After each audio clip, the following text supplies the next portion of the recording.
about to enter another dimension. A dimension not only of sight and sound, but of mind. A journey into a wondrous land of imagination. Next stop, the Twilight.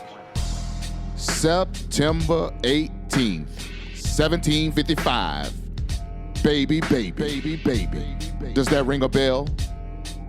Mark and Phillis. Lord have mercy.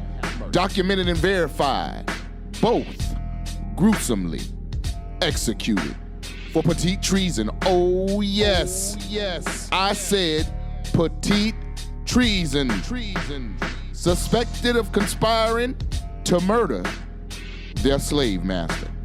Y'all know what it is. History, baby. Yes, indeed. Yes, indeed. Hidden under the false narratives of anti-black propaganda are systematically abandoned stories of counter-racist thought, speech, and action. Marketed as shiftless, no-count, bumbling, ignorant fools destined for a life of servitude. Negroes trauma drama served with gruesome racism, white supremacy.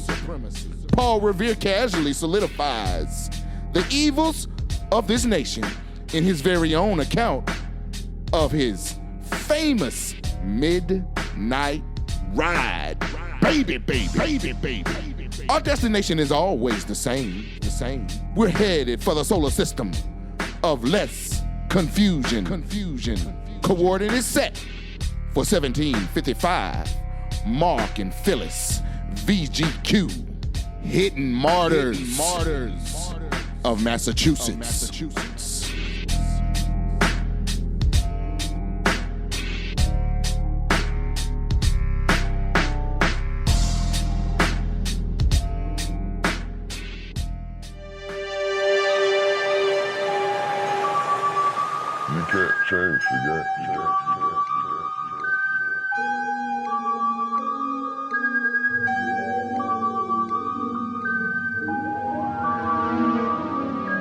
Man lives in the sunlit world of what he believes to be reality.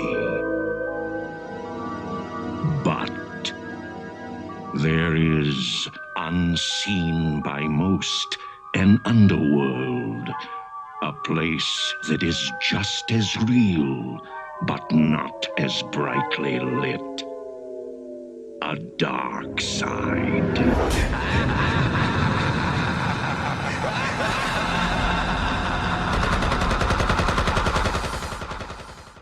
Better than having a happy slave. That's a perfect situation. A slave that's walking around grumpy all the time, man, is dangerous. I mean, and any slave master going all the way back through history, I mean, will tell you whether, you're talking about the Roman Empire or you're talking about a plantation slave owner in Louisiana. They will sell a grumpy slave down the river first time they get a sale. And then one thing they don't want the rumor to get out. Now, this slave is always grumpy. Always complaining about everything. Don't like nothing. Don't like the food. Don't like the plantation. Can't stand the master. But the slave that's playing that banjo and kicking up his heels and think he's in heaven, that's the one we want to keep. A grumpy slave might slip up behind you any dark night with an axe. Petit treason. Noun, the crime committed by a servant in killing his master, by a wife in killing her husband, or by an ecclesiastic in killing his superior. Petit treason. When visitors to the Paul Revere house learn about the midnight ride, they are often surprised that Revere was not celebrated for that mission during his lifetime. Although Revere did not become famous overnight, he did have a sense that his contributions would be important to record for the future. In 1798, 23 years after the midnight ride, Paul Revere responded to a request from Jeremy Belknap, the corresponding secretary of the Massachusetts Historical Society, and provided a more polished recounting of his ride than two previous versions written in 1775. Revere's 1798 account illustrates how dangerous and risky his mission was, in fascinating detail. One of the most interesting aspects of Revere's account is his brief mention of slavery. Despite the brevity of his reference, his comments shed light not only on what Revere thought about slavery, but also how Boston remembered and memorialized the violent death of an enslaved man named Mark. While modern audiences might be confused by the connection between the Midnight Ride and slavery, Revere was probably confident that Jeremy Belknap and most local readers would be aware of who Mark was. After all, Mark's trial and execution was a dramatic and well-publicized event. In 1755, Mark, an enslaved man, was charged with petty treason after poisoning his owner, John Codman. Mark, sometimes referred to as Mark Codman, with the application of his owner's last name, was hanged and his body was suspended in chains, also known as a gibbet, on a public road. In Revere's final account of his ride, he describes his journey out to Lexington and uses the execution spot as a reference point. After I passed Charlestown Neck, and got nearly opposite where Mark was hung in chains, I saw two men on horseback under a tree. While it is impossible to know all of Revere's opinions and beliefs around slavery, the fact that he references Mark illustrates both the fact and normalcy of enslavement in colonial Massachusetts. Mark's decomposing body was undoubtedly a gruesome sight for some time, but Revere's dispassionate reference may have been a common reaction. Many people at the time may have believed that Mark's punishment for killing his owner was justified. After all, since enslaved people were considered property by law, their owners had the legal right to treat them as they pleased. Mark's sentence of petty treason illustrates how the legal system viewed enslaved people as loyal subjects to their owners. While Mark's life came to a violent end, his trial offers fascinating details about his life and the circumstances that led him to murder.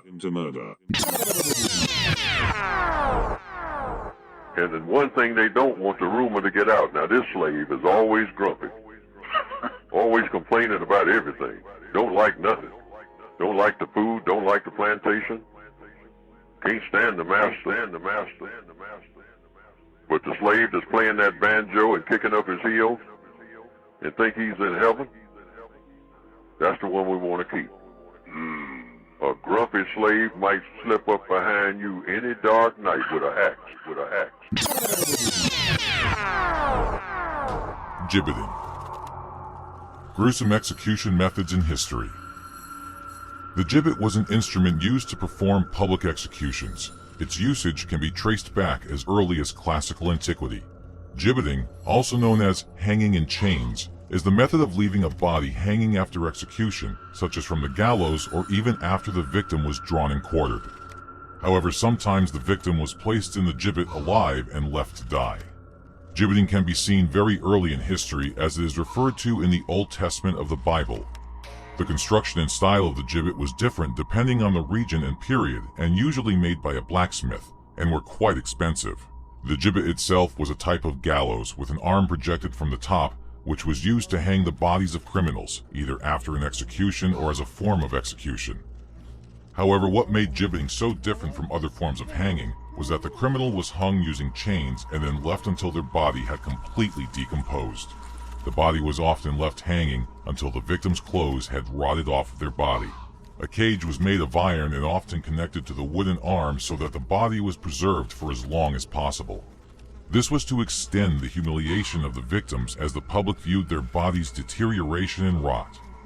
Moreover, gibbets were often located by major roadsides and other prominent locations. Criminals were left hanging on posts around 20 to 30 feet high in order to be seen far and wide. They sometimes remained in place for decades. Gibbeting was most often used for traitors, murderers, highwaymen, pirates, and sheep stealers, and was used only on male criminals. It was intended to serve as a deterrent to others from committing similar offenses. A famous example of gibbeting was when John Hutchins was convicted and condemned to death for the murder of a Mr. John Sparks in 1684. Hutchins was a prominent solicitor in early modern London, while Sparks was just a waterman or a river worker. According to the account of his execution, Hutchins fell into lewdness and debauchery, becoming familiar with the company of prostitutes and alehouses. The murder of John Sparks occurred on a night he had been in the alehouse for many hours and had come outside to find several watermen tormenting the local prostitutes. Hutchins and Sparks fell into a dispute, and Hutchins, after drawing his sword, stabbed him through the torso in a violent and drunken rage. While Hutchins did not confess to the murder of John Sparks, he confessed that he was a debauched person. John Hutchins was convicted of murder, and because he would not confess to his crime, he was condemned to the shameful death of the gibbet. On December 17, 1684, John Hutchins was hanged by the neck until dead and left on the gibbet for less than an hour until his body was cut down and then buried in unhallowed ground due to his sinfulness. Pirates were sometimes executed by hanging on a gibbet erected close to the sea or a river. Their bodies would be left dangling until they had been submerged by the tides 3 times. In London, Execution Dock is located on the north bank of the River Thames in Wapping. After tidal immersion, particularly notorious criminals' bodies could be covered in tar and displayed in gibbet cages a little further downstream at either Cuckold's Point, now the location of Pageant's Crescent, or Blackwall Point, located at the tip of the Greenwich Peninsula. Such a fate befell Captain William Kidd in May 1701, whose corpse was left up for 3 years as a warning to other pirates of the possible consequences of their actions. While gibbeting was an infrequent method of public execution prior to the 18th century, it was in 1752 that the Murder Act, also known as the An Act for Better Preventing the Horrid Crime of Murder, was passed in Great Britain, making the practice more popular. Particularly, the Murder Act made post-mortem punishments such as gibbeting customary, as it was thought of as a form of collective retribution and vengeance against murderers. So rather than being buried, murderers were to be dissected or left hanging in chains. The Murder Act was passed in 1752 due to the actions of the Hawkhurst Gang. The Hawkhurst Gang were a group of smugglers who, during the 1740s, committed frequent violent crimes throughout southeast England. Their crimes included smuggling tea and alcohol, robbery, and brutal murders. One of the most notable crimes of the Hawkhurst Gang was the murder of Richard Hawkins, a farm laborer and someone they suspected of stealing their tea. Hawkins was tortured, punched, kicked, and whipped to death. Then his body was weighted down with rocks and submerged in a local lake where it lay undiscovered for 9 months. When members of the Hawkhurst Gang were finally caught, 75 of them were imprisoned or hanged for their crimes, and 14 of those were gibbeted due to the severity of their crimes. The last use of the gibbet in the United Kingdom occurred in 1832, almost 100 years after the Murder Act was passed, when 2 last gibbets were made for William Jobling in Jarrow and shortly after James Cook in Leicester. It was outlawed in the United Kingdom in 1834 due to the barbarity of the act. There are 16 remaining gibbets in England. One of them still holds the skull of its unlucky occupant.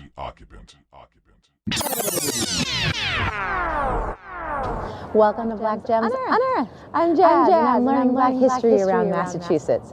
And today I'm back in the North End, but this time hanging out with Paul Revere. I imagine you know about him, right? From the whole midnight ride of Paul Revere, aka that one time Paul had to ride off on his horse and let John Hancock and Samuel Adams know that the British were coming to arrest them and grab all the ammunition, which led to the first battles in the American Revolution. Yeah, that Paul Revere. So I'm here, and while I like that poem by Henry Wadsworth Longfellow, I really like the letter that Paul Revere himself wrote to historian Jeremy Belknap, because in it is an itty-bitty black gem that I'm going to unearth today and tease it out so that we can understand more Black history here in Massachusetts. It's a dark history, so get ready for what I have to say.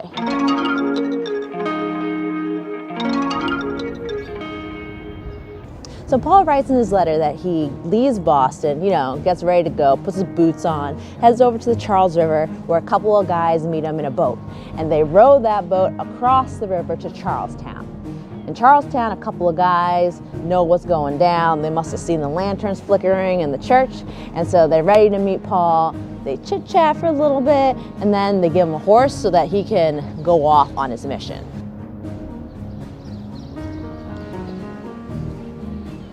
So Paul rode his horse up to the Charlestown Common, which correlates to this part of Somerville today, right around the Holiday Inn. You'll see behind me that there is a little Paul Revere, because when he came up here, this is where he had to make a turning point, because he saw a couple of British officers, and he wrote in his letter that he got nearly opposite where Mark hung in chains when he saw two people on horseback under a tree. So he quickly turned and galloped off toward Medford Road. But hold up, did y'all catch that black gem I just dropped? Maybe I should walk that sentence back a little slower. He said that he got nearly opposite where Mark hung in chains. That is the black gem that I need to talk about today. Mark was a black man that was executed, and his body hung in a gibbet, which is like a cage that a body is hung in. And so his body hung here across from where this Paul Revere statue is. His body hung for decades here. That's why Paul and other people reference him as a common landmark. As common as if I was to say, to get to my house, you have to pass by the house that never removes its Christmas decorations, or the one with the hot pink flamingos. So why was Mark executed? What's his story? I think we need to know. So to tell that story, we're going to head over to Cambridge. In September of 1755, Mark Codman was executed for the crime of murdering his enslaver here in Cambridge. He was hung on the gallows of Cambridge that was on the Cambridge Commons, which I learned from the Cambridge Historical Commission that the gallows were located in this area, kind of near Lesley University. Like you see all those restaurants back there. If you go back down that little corner street, that is like the general area where the gallows once stood. There used to be a sign, but you know, we can't have any nice things because people kept stealing the signs. So now there are no signs. Therefore, I have to stand here and tell you that this is where Mark was hung. We know a little bit of Mark's story and what exactly happened with this crime of murder thanks to the trial notes, and because Mark's last dying words were published in a newspaper. I think it was the Boston Post. So I'm going to pull up a chair. I think I'm actually going to go down to the Commons to tell you what happened with Mark and that history. So Mark, he was a blacksmith, a husband, and a father. And according to his dying words, he was born around 1725 in Barbados. And he was brought to Boston at a young age to work as a slave labor. So his story is similar to other black folks that ended up in Boston and Massachusetts at the time. A lot of them were brought from the Caribbean plantations because up here in the north, there were a lot of people that were merchants and they had connections to the plantations. So they'd be like, yo, send us the sugar and also like throw a couple of enslaved people on the ship so that I can have them work my estate or do other labor around the colony. So Mark was not unique in how he ended up here. In his dying words, he says that he had a few different enslavers in his lifetime that were decent enough. One even taught him how to read. But then there was John Codman. He was enslaved to John Codman, who lived over in Charlestown, and he was a retired ship captain who had a lot of enslaved people. And he doesn't sound to be as nice as other enslavers. At least there was one incident where he severely beat one of his enslaved people to the point that he had permanent damage in one of his eyes. So that whole myth that slavery in the North was benevolent that we hear in history textbooks, not correct. So Mark, along with two other women, one Phyllis and one other person named Phoebe, were John Codman's most entrusted enslaved workers, but they turned on him. First, there was the fire of 1749, where John Codman's blacksmith shop and another workspace were burned to the ground. Now, Mark said he had nothing to do with this. He was sick in bed. He was not involved at all. That's what he said in his dying words. And then he proceeded to narc on Phoebe and Phyllis. That ain't cool. But I guess when you're about to be executed, you might just say anything and everything. But yeah, he threw Phoebe and Phyllis right out there and said that Phoebe was the one that prepared the coals and that Phyllis, she was the one that took the coals and, you know, put them in position to light the two buildings up. However, the trial notes Phillis said that that Mark was involved with like preparing some material that would catch on fire quickly so that the buildings would burn down. So hard to know who was telling the truth, but those buildings did burn up. So in addition to the fires, there was also the poison. Mark seems to be the one who came up with the plan to poison John Codman. He decided that this would be the best method to get rid of him because poison wouldn't exactly break the rules of the Bible because they would not be violently putting their hands on John. Mark also decided upon the poison because there was another person who was enslaved, evidently that got away with poisoning their master or their enslaver, someone named Mr. Salmon, which I find that interesting. There's Mr. Salmon, there's Mr. Codman, there seems to be a lot of fish last names, like was there a tilapia in the house, a Mr. Swordfish, like how many different fish names do people have back in the 1700s? So Mark was able to get some poison from other enslaved people in the colony. He had a friend, Robin, that was enslaved to a Dr. Clark, so he was able to get poison from him. He didn't really let Robin know what the poison was for. According to the trial notes, it sounds like he was just like, yo, Robin, I need this poison to get rid of these pigs. And Robin was like, okay, cool, and gave him the poison. But in fact, Mark took that poison, gave it to Phoebe and Phyllis, and they were responsible for stirring it in to John's porridge and also into his beverages. They got caught. I'm still not 100% clear on how they got caught. I mean, I did read through the trial notes and saw like a mention about Molly the mistress that noticed lead in the porridge, but I don't know if that's what set things off or if it was something else. So if I find out, I'll put it in the description of the video. But they got caught and they got severely punished.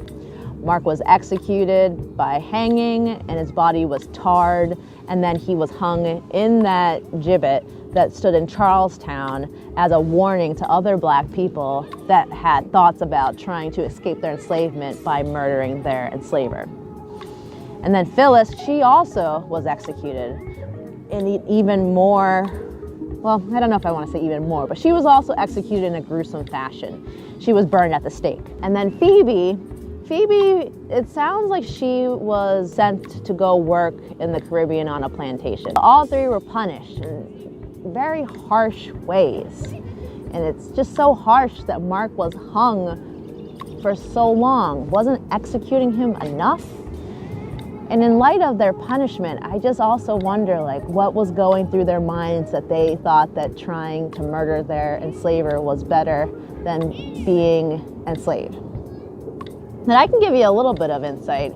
As I mentioned earlier, Mark was a husband and a father. And John Codman allowed him to live in Boston with his family so long as he sent his earnings back to John.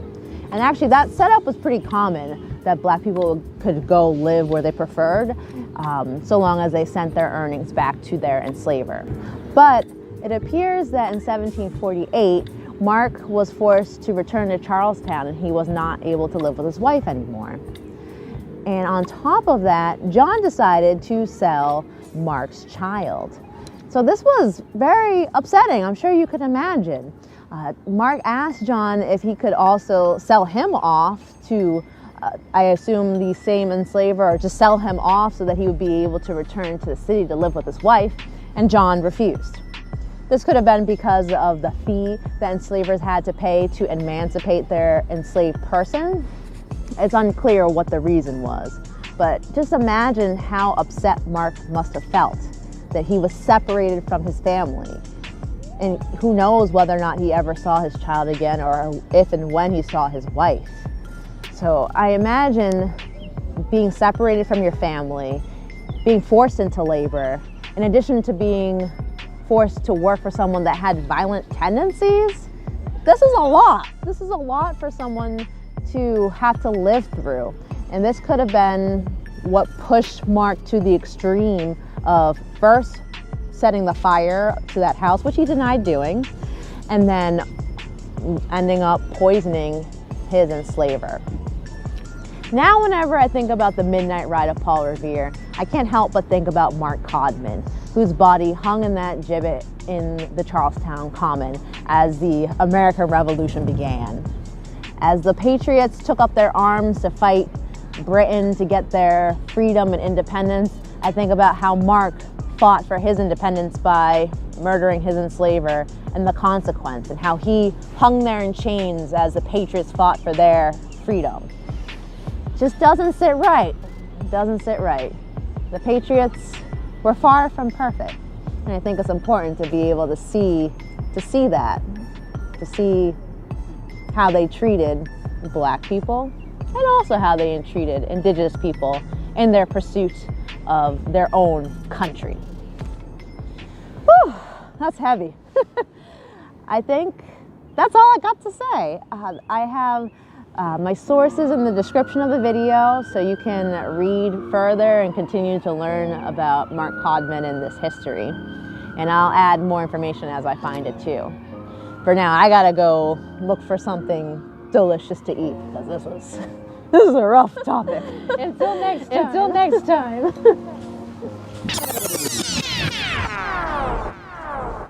And then one thing they don't want the rumor to get out. Now, this slave is always grumpy.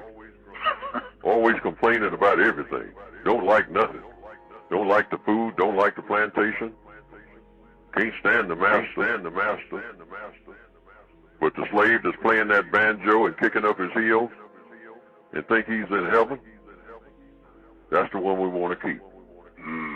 A grumpy slave might slip up behind you any dark night with a axe.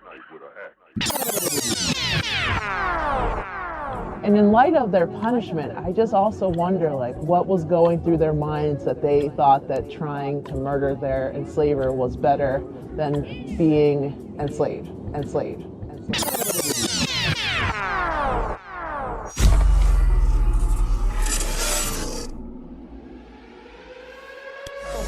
Inbound to immediate shelter. This is not a drill.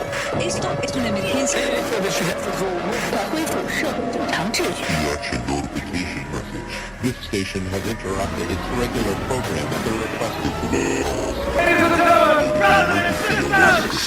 During this emergency, most stations will remain on providing news and information to the public in a time area. Today it's time to stop singing and stop swinging. All broadcasted cable system shall transmit its emergency action notification message. We are coming to get our check.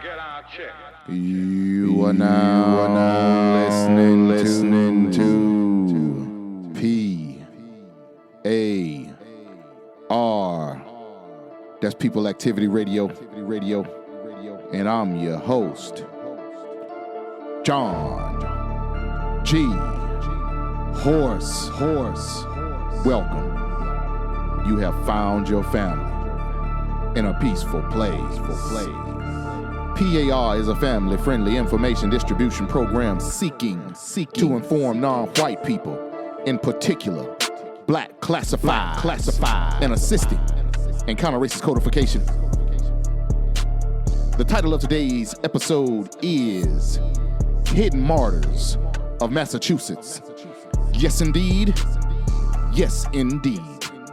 And before we get into the work, old John G would like to take a little time to acknowledge all the working class, John Henryism practitioners, blue collar, law-abiding citizens subject to non-white, in particular, Black classification, for digging in your pockets, for digging in your wallets and your purses, and distributing all pennies, nickels, and dimes. All proceeds will be used to keep the show a-coming. John G. Horse's Cash App is $sign capital J O H N capital G capital H O R S E. Feel free to donate if you feel this program is constructive and worth your time. Feel free to donate if you feel this program is constructive and worth your time. And I'd like to repeat the title of today's show. The title of today's episode is The Hidden Martyrs of Massachusetts. Yes, indeed. Yes, indeed, indeed, indeed. P.A.R. is a family-friendly information distribution program dedicated to creating less confusion for people subject to non-white and particular black classification. Less confusion with the ultimate goal of solving problems. Replace the system of racism, white supremacy with a system of justice. Immediately. Yes, indeed. Replace the system of racism, white supremacy with a system of justice immediately today. First thing in the morning. Let's move on, and we're going to do something a little different. We're getting right into the work.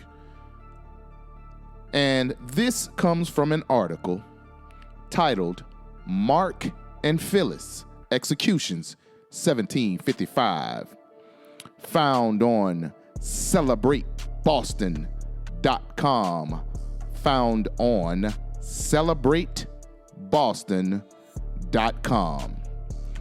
Criminal conspiracies were taken very seriously by the Yankees of Massachusetts. Slavery was well established in the state, and after 1750, many residents began to profit from the triangle trade. Slaves and molasses were imported from the British sugar colonies in the Caribbean, and rum was distilled here using molasses and sold to Europe and elsewhere. In 1755, several slaves had conspired to kill their owner.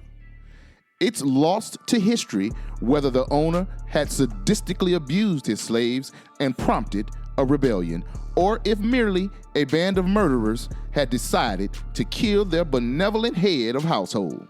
In any case, Mark and Phillis were executed on September 18th, 1755, for murdering their owner. Let me say it one more time.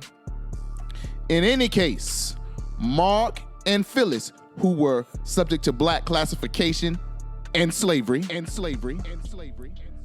were executed on September 18, 1755, for murdering their owner. That's what I said. Let's move on. An intriguing fact about the execution is that Phillis was burned at the stake as punishment. There is only one other case in Massachusetts history where a person was burned at the stake, that of Maria, also an African servant, aka slave, who attempted to murder her owner by setting his house on fire. Let me say it one more time. Get a little libation. There is only one other case in Massachusetts history where a person was burned at the stake, that of Maria, also subject to black classification and slavery, who attempted to murder her owner by setting his house on fire. Also, Mark was hanged until dead, and his body was then gibbeted or publicly displayed in chains, a fate usually reserved for pirates. His body remained in Charlestown for an astounding 20 years and became a well-known landmark. I'm gonna say it one more again. Mark was hanged until dead. Mark, subject to black classification and slavery. And his body was then gibbeted or publicly displayed in chains, a fate usually reserved for pirates. His body remained at Charlestown for an astounding 20 years and became a well-known landmark. Somebody's dead body on display in Boston, Massachusetts for 20 years. Let's move on. The following is an account of the conspiracy by the Massachusetts Historical Society, 1883. Captain John Codman, a thrifty saddler, sea captain, and merchant of Charlestown, was the owner of several slaves whom he employed either as merchants, mechanics, common laborers, or house servants. Three of the most trusted of these, Mark, Phillis, and Phoebe, particularly Mark, found the rigid discipline of their master unendurable, and after setting fire to his workshop some 6 years before, hoping by the destruction of the building to so embarrass him that he would be obliged to sell them, they, in the year 1755, conspired to gain their end by poisoning him to death. In this confederacy, some 5 or 6 blacks belonging to other owners were more or less directly impacted. Mark, the leader, was able to read and signed his examination, hereafter referred to in a bold, legible hand. He professed to have read the Bible through in order to find if in any way his master could be killed without inducing guilt, and had come to the conclusion that according to Scripture, no sin would be committed if the act could be accomplished without bloodshed. It seems, moreover, to have been commonly believed by the blacks that a Mr. Salmon had been poisoned to death by one of his slaves without discovery of the crime. So application was made by Mark, first to Kerr, the slave of Dr. John Gibbons, and then to Robin, the slave of Dr. W.M. Clark, at the north end of Boston, for poison from their masters' apothecary stores, which was to be administered by the 2 women. Essex, the slave of Thomas Powers, had also furnished Mark with a quantity of black lead for the same purpose.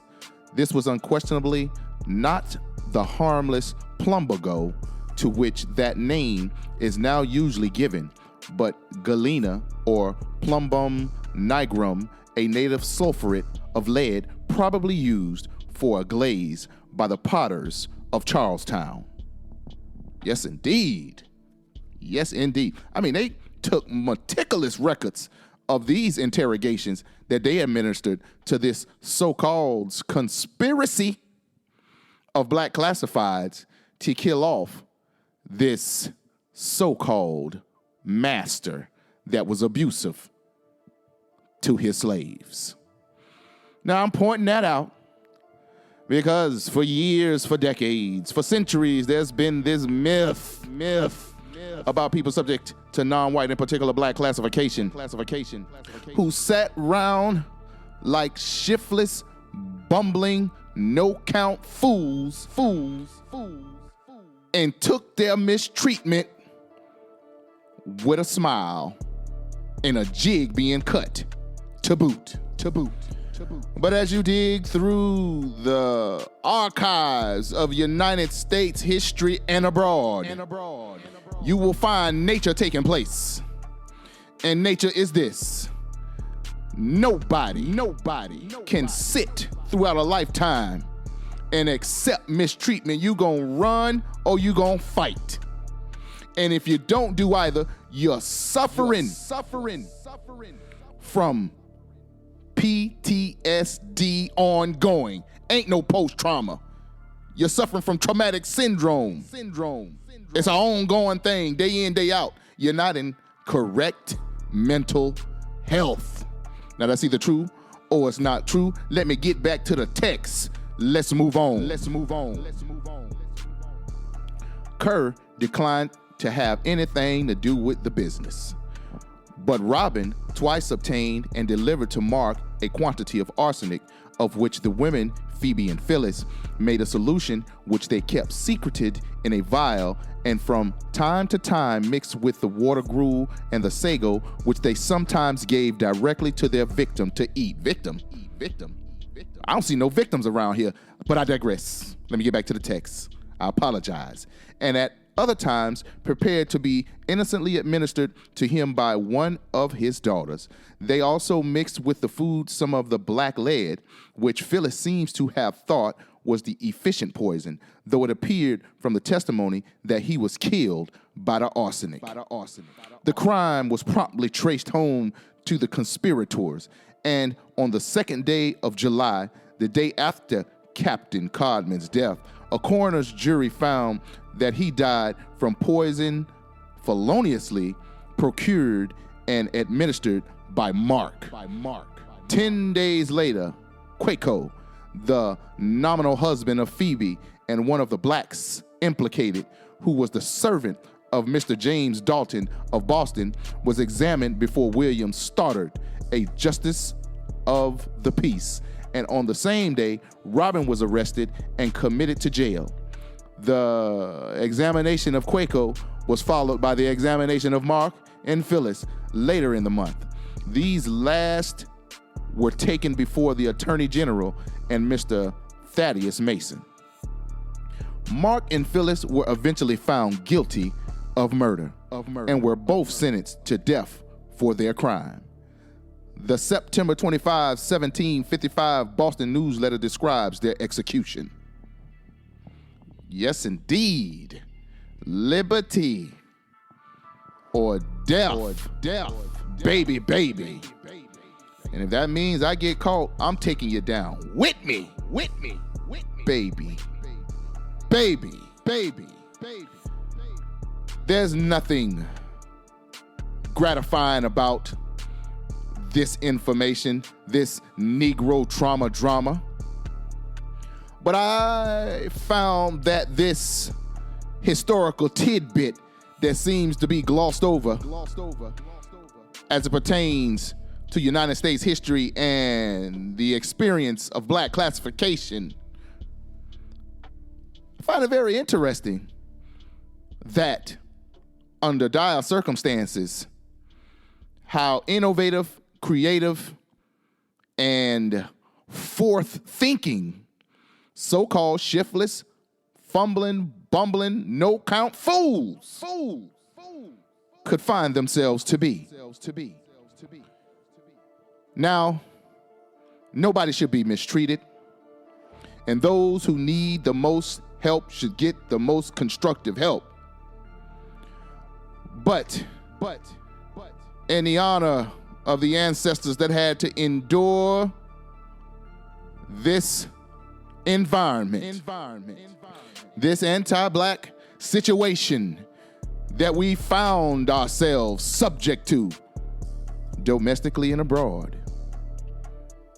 Who's going to tell their story?